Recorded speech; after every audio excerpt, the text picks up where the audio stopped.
Hello guys, मेरा नाम अभिषेक है। आप सबका स्वागत है मेरे चैनल वर्ड ऑफ स्टोरीज में। एक बार फिर से लेके आया हूं आपके लिए एक और नई स्टोरी। आज की जो स्टोरी है वो रिलेटेड होने वाली है एक छलावा भूत से, जो कि बहुत ज्यादा परेशान कर देता है एक परिवार को। उसी के बारे में ये स्टोरी है। वीडियो को स्टार्ट करने से पहले इस वीडियो को लाइक करना, चैनल को सब्सक्राइब करना, बेल आइकन जरूर दबाना। अपने भाई को इंस्टाग्राम पे फॉलो कर लेना बिना टाइम वेस्ट करे। तो चलिए वीडियो को स्टार्ट करते हैं। तो ये स्टोरी जो है ये दो गांवों के बारे में है, अमृतपुर और रसूलपुर। ये अमृतपुर और रसूलपुर के बीच में एक एरिया ऐसा पड़ता था, 500 मीटर का एरिया। मतलब उन दोनों गांवों में जोड़ने का जो रास्ता था ना, वो 500 मीटर का रास्ता था। उस 500 मीटर के रास्ते पे कब्रिस्तान बना हुआ था। डेड बॉडीज के लिए जो कब्रिस्तान होता है, कब्रिस्तान बना हुआ था। तो सीन क्या रहता था वहां पे, ऐसी मान्यता थी कि दोपहर के 12 बजे या रात के 12 बजे उस रास्ते पे कोई भी नहीं जा सकता। उस रास्ते पे अगर कोई गया तो उसके साथ कुछ ना कुछ गलत होना ही होना है, वो श्योर है। और ऐसा नहीं है कि ये सिर्फ बोलने का है, जिस जिस लोगों ने वहां जाने का ट्राई किया था उन सब लोगों को नुकसान भुगतना पड़ा था। ये बात सच थी। तो ऐसा था, रसूलपुर गांव में एक आदमी रहता था जिसका नाम था राकेश। राकेश नाम का वो आदमी था। वो एक किसान ही था। उसके घर में 4 जने थे। वो एक वो राकेश, उसकी वाइफ, उसका बेटा, उसकी बेटी। उसकी जो बेटी थी वो काफी बड़ी थी, तो राकेश ने उसकी शादी कर दी थी।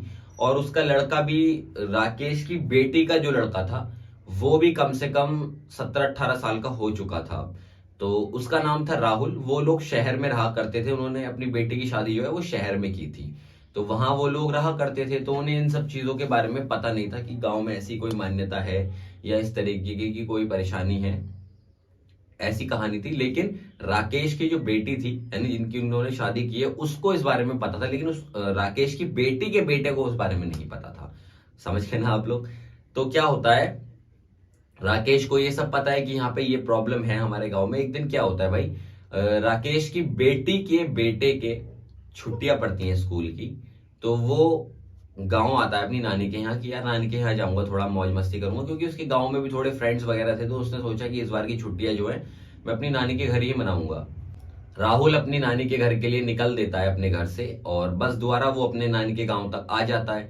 आने के बाद वो घर आता है तो देखता है नानी और मामा तो हैं उसके घर पे, लेकिन नानू नहीं है। तो वो नानी से पूछता है, नानी नाना कहाँ गए हैं? तो वो बताती है कि बेटा वो तो खेत पे गए हैं, थोड़ा कुछ काम था उन्हें इम्पोर्टेंट, तो वो खेत पे गए हैं। क्योंकि वो किसान आदमी थे यार, उनको खेत का काम तो लगा ही रहता था। तो वो कहता था कि नानी मुझे भी खेत पे जाना है, मैं भी देखना चाहता हूँ। तो उसके मामा जो होते हैं ना, उसे अपने साथ ले जाते हैं। बिकॉज टाइम क्या हो रहा था, दोपहर का ही टाइम था। एग्जैक्ट 12 बजे का टाइम नहीं था, दोपहर का ही टाइम था। क्योंकि दोपहर में, जैसे कि आपको पता ही है, सब लोगों को लंच करना होता है। तो उनका बेटा उन्हें खाना देने जाने वाला था वैसे भी। तो उसने सोचा कि मैं इसे अपने साथ ही ले जाता हूँ। तो वो उन लोगों ने खाना पैक करवा लिया। राकेश का खाना उन्होंने पैक करवाया और वो लोग देने के लिए निकल गए। फिर वो, जैसे डोल्स होती है ना खेतों में, उन डोलों पे चलते चलते जा रहे थे आराम से, बातचीत वगैरह करते हुए। और जाते जाते वो आराम से खाना वगैरह दे के आ जाते हैं वहां से। अब क्या होता है, जब वहां पहुंचते हैं वो, तो राहुल जो है, यानी कि उसका देहता, उसकी बेटी के बेटा, वो ये बोलता है कि नाना आप ना मुझे कोई गांव की भूत की कहानी सुनाओ, ऐसे करके वो बोलता है। तो राकेश बोलता है भूत की कहानी, कोई ऐसी कहानी जो रियल हो बहुत, वो ऐसे बोलता है। तो राकेश कहता है अच्छा हाँ, एक है तो कहानी हमारी गांव की, बहुत फेमस कहानी है वो तो, कि ये जो हमारे दोनों गांव है ना, अमृतपुर और रसूलपुर, इसके बीच में जो रास्ता है उस रास्ते पे कोई भी नहीं जाता, आज भी कोई भी नहीं जाता। दोपहर के 12 बजे और रात के 12 बजे कभी कोई नहीं जा सकता वहां। सबको कुछ ना कुछ दिखाई देता है और उनके साथ गलत जरूर होता है। तो ये कहानी है, बहुत अच्छी कहानी है ये। तुम इसको अपनी बुक में लिखना। उसको ऐसे वगैरह लिखना था किसी चीज पे राहुल को, तो इसीलिए वो कहानी पूछ रहा था। अब उसे कहानी सुन के इंटरेस्ट थोड़ा ज्यादा ही आ गया उस कहानी में। तो क्या होता है, जब वो लोग खाना वगैरह दे के दोबारा वापस अपने घर आ जाते हैं, गांव वाले घर में, तो जो वहां पे उसके दोस्त थे ना, उन दोस्तों से वो इस बारे में बात करता है कि यहाँ पे ऐसे ऐसे करके रास्ते में कोई भूतिया जगह है बहुत, जहाँ पे कोई लोग नहीं जा सकते। तो वो बच्चे ना उस बारे में बात करने से डर रहे थे, क्योंकि उन्हें तो पता है कि वहां दिक्कत है भाई, और उसको तो पता नहीं है राहुल को कि क्या प्रॉब्लम है क्या नहीं है। जब वो लोगों से इस बारे में बात कर रहा होता है तो वो लोग थोड़ा बात करने से कतरा रहे होते हैं उससे। तो राहुल बोलता है कि मेरे साथ कौन कौन उस रास्ते पे चलेगा, कल हम दोपहर 12 बजे चलेंगे, क्योंकि आज का टाइम तो निकल चुका है, रात को नहीं जाएंगे, दोपहर में चलेंगे। कौन कौन मेरे साथ चलेगा? उन लोगों ने मना कर दिया कि वो नहीं जाएंगे। वो लोग साफ मना कर देते हैं उसके साथ जाने के लिए। तो वो उनसे ये बोलता है कि अगर तुम लोग मेरे साथ चलोगे तो मैं तुम्हें ये अपने शहर वाले कार्ड दूंगा। वो यूनो कार्ड्स जो आते हैं ना, वो कार्ड वो उन्हें दिखाने लगा कि ये कार्ड तुम्हें दूंगा मैं खेलने के लिए। अब वो लोगों के मन में लालच आ जाता है कि यार ये कार्ड देगा हमें तो चल लेते हैं यार, इसके साथ कोई नहीं, बड़ी चीज है। उन लोगों का डिसाइड हो जाता है कि नेक्स्ट डे 12 बजे वो लोग वहां जाएंगे। अब नेक्स्ट डे 12 बजे जब वो वहां पे जाते हैं तो जाने के लिए निकल जाते हैं। गांव वाले पूछ रहे होते हैं बेटा घर कहाँ जा रहे हो, तो वो कहते हैं कुछ नहीं, हम तो खेत तक जा रहे हैं, कहीं और नहीं जा रहे, ज्यादा दूर नहीं जा रहे, हम ऐसे करके करने लगते हैं। एग्जैक्टली बताते नहीं है कि वो वहां जाने वाले हैं। अब धीरे धीरे करते करते जब वो रास्ता आ जाता है, जैसे ही रास्ते पे वो एंटर करते हैं 12:05 हो रहे होते हैं। होता क्या है, जैसे ही 12:05 हो रहे होते हैं उनको सामने से ना एक बैल आता हुआ दिखता है। वो बैल आता है उनके पास, उनके सामने आ रहा है। आते आते एकदम से वो लोमड़ी बन गया। देखते ही देखते उनकी आंखों के सामने वो लोमड़ी बन गया।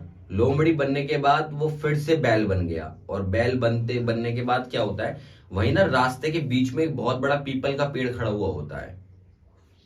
वो बैल दोबारा बनने के बाद वो भागता हुआ उस पीपल के पेड़ के ऊपर चढ़ गया, और पीपल के पेड़ के ऊपर चढ़ते टॉप पे पहुंच गया। टॉप पे पहुंच के ऐसे ऐसे करके गोल चक्कर काट रहा है, उसके भाग रहा है उसके ऊपर। उसको देख के उन लोगों की हालत इतनी ज्यादा खराब हो जाती है, बहुत ज्यादा। उसको देख के उन लोगों की हालत बहुत ज्यादा खराब हो जाती है। समझ में नहीं आ रहा भाई, ये तो सच है कि भाई तो रियल चीज है यार, यहाँ पे सही में कोई ना कोई दिक्कत है यार। अब होता क्या है, उन तीनों में से सिर्फ राहुल को ही ना वो नाम लेके पुकारता है, राहुल राहुल। राहुल जो है पीछे मुड़ के देख लेता है भाई। पीछे मुड़ के देखता है तो उसके पीछे जो आदमी होता है उसके पैर टेढ़े मेढ़े होते हैं, अजीब से उसने शक्ल हो रही होती है उसकी, सफेद उसने कपड़े पहने हुए होते हैं। अब जैसे ही राहुल पीछे देखता है ना, राहुल अजीब सा हो जाता है, एकदम से ना बेहोश टाइप का होने लग जाता है, जैसे कि उसने उसके ऊपर कंट्रोल सा कर लिया हो। अब उसके बाद क्या होता है, वो लोग उसके ऊपर पानी डालते हैं। जब वो बेहोश हो जाता है ना, उसके जो दोस्त होते हैं वो वहां पे पानी डालते हैं, उसको हल्का सा पानी डालते हैं तो वो उठ जाता है। उठ के उसको भाई धीरे धीरे घर ले जाते हैं वो लोग। जब उसे घर ले जाते हैं, अभी किसी को घर में नहीं पता है कि वो वहां गया था। घर ले जाते हैं, घर पहुंचता है, वो आराम से उस टाइम पर ठीक था, खाना खाता है, खाना खाने के बाद सो जाता है। सोने के बाद क्या होता है, वही जो दिन में वाक्य हुआ था वो पूरा वाक्य उसके सपने में उसे आता है। सपने में आने के बाद उसे ऐसा लगता है कि वो जो बैल है वो उसे बुला रहा है, और वो जो आदमी था ना वो उसे बुला रहे हैं, वही पीपल के पेड़ पे बुला रहे हैं। अब बुला रहे हैं भाई तो वो उड़ जाता है। उठ के वो वहां जाने लगता है यार, बाकायदा बिल्कुल। अब जब वो वहां जाने लगता है तो क्या होता है, एकदम से राकेश की आंख खुल जाती है। राकेश कहता है कि इतनी रात को ऐसे सीधा सीधा सा कहाँ को जा रहा है ये राहुल। राकेश उसके पीछे पीछे जाता है कि वो कहाँ जा रहा है। जब राकेश उसके पीछे पीछे जाता है वो, तो वो देखता है कि वो उसी 500 मीटर वाला जो एरिया उन्होंने बताया ना, रसूलपुर और अमृतपुर गांव के बीच का रास्ता, उधर की तरफ ही जा रहा होता है। अब उसको भी डर लगने लगता है कि ये उधर क्यों जा रहा है। अब ये सोचता है कि मैं इसे रोकूंगा। रोकने के लिए ना वो उसके पास जाता है, क्योंकि अगर वहां जाएगा तो दिक्कत ज्यादा क्रिएट हो जाएगी। जैसे ही रास्ते में एंटर होने वाला होता है ना, उससे पहले ही राकेश उसके आगे आ जाता है। उससे पूछता है कहाँ जा रहा है, तो वो बड़ा नॉर्मल सा बिहेव करता है, कहीं नहीं जा रहा, सामने जा रहा हूं, ऐसे करके करता है। तो कहता है क्या हुआ तुझे, तू ठीक है ना। हाँ मैं तो ठीक हूँ, मैं तो बस पीपल के पेड़ तक जा रहा था, मेरा दोस्त मुझे बुला रहा है, ऐसे करके वो करता है राहुल। अब वो समझ जाता है राकेश की कुछ ना कुछ दिक्कत है, वो मारता है उसके थप्पड़ खींच के। थप्पड़ पड़ता है तो हल्का सा होश में आता है, पूछता है राहुल कहाँ जा रहा है तू। तब वो कहता है नाना मैं यहाँ कैसे आ गया नाना। तो राकेश कहता है मुझे क्या पता तू यहाँ कैसे आया है, कि तुझे ही पता होगा ये तो कैसे आया है, घर चल फटाफट से। तो वो राहुल को लेके राकेश अपने घर पहुंच जाता है। सीधे घर पहुंच के उन घर वालों को उठा लेता है, अपनी बीवी और अपने बेटे को उठा लेता है वो। फिर बैठ के उससे पूछता है कि तू कहाँ गया था, क्या हुआ है, ये क्या चीज है। वो पूरी कहानी बताता है कि ऐसे ऐसे करके वो कल पेड़ के पास गया था, जब से ही उसे ये प्रॉब्लम हो रही है, बार बार सपने में वो दिखाई दे रहा है और वो उसको बुला रहा है पीपल के पेड़ पर। अब जब उसे ऐसा हो रहा होता है तो वो लोग समझ जाते हैं कि अब क्या करना है। वो जो राकेश है ना वो उसको अपने पास सुलाता है पहले तो रात के लिए, कि अभी रात में कहीं उठ के उधर न चला जाए। सुबह होते ही वो पंडित जी बाबा जी के पास एक जाता है, वहां से इसको भभूति वगैरह लगवाता है, और इसके हाथ में वो एक कलावा बांधते हैं। कलावा बांधते हैं कि कहते हैं कि अब तुम सेफ हो, कोई प्रॉब्लम नहीं है, लेकिन भूतिया जगह या जिस जगह के बारे में मान्यता है गाँव पे, वहां मत जाना। अभी आप तुम यहाँ से आराम से रह सकते हो गाँव में, कोई प्रॉब्लम नहीं है, लेकिन ऐसी कोई जगह मत जाना, जो काम तुमसे मना किया गया है करने के लिए वो बिल्कुल भी मत करना। तो राहुल समझ जाता है कि हाँ उसे क्या करना है क्या नहीं करना है, तो सही सलामत राहुल बच जाता है। ये राहुल का छोटा सा एक एक्सपीरियंस था जो मैं आपके साथ शेयर करना चाह रहा था। अगर वीडियो आपको अच्छी लगी हो तो वीडियो को लाइक करना, चैनल को सब्सक्राइब करना, बेल आइकन जरूर दबाना, अपने भाई को इंस्टाग्राम पे फॉलो कर लेना। मिलूंगा इससे नेक्स्ट वीडियो में, तब तक के लिए हंसते रहें, खुश रहें, मस्त रहें और अपने भाई की वीडियो देखते रहें। Bye bye.